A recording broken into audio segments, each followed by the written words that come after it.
11 persons of interest sa sinampahan ng kaso kaugnay ng March 28 ambush sa Saripagwak, Maguindanao del Sur. Detalye ng balita mula kay Jun Di Makota, Karis 19. Assalamualaikum, Brother Jun. Alaykumasalam, Brother Angel. 11 persons of interest ang formal ng sinampahan ng kaso ng Maguindanao del Sur Provincial Police Office led by Police Colonel Michael Jan Mangahis kaugnay sa March 28, 2026 ambush sa tropa ng Provincial Mobile Force Company ng Maguindanao del Sur Provincial Police Office sa Saripagwak na nag-iwan ng 5 patay.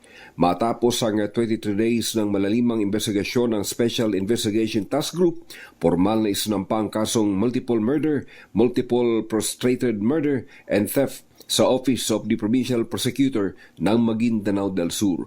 Sa public statement mula kay PROBAR Regional Director Brigadier General Jason de Guzman, hindi muna umano nila isinapubliko ang pangalan ng 11 persons of interest sa kaso, habang may mga pinaghahanap pang ilang katao na itinuturong kasabwat sa insidente. Nagpapasalamat naman ang pamunuan ng PROBAR sa LGUs na katuwang nila upang maituro ang mga suspect. Mula sa Central Mindanao, RH19, Jun Di Makutak, DZRH, una sa Pilipinas, una sa Pilipinas.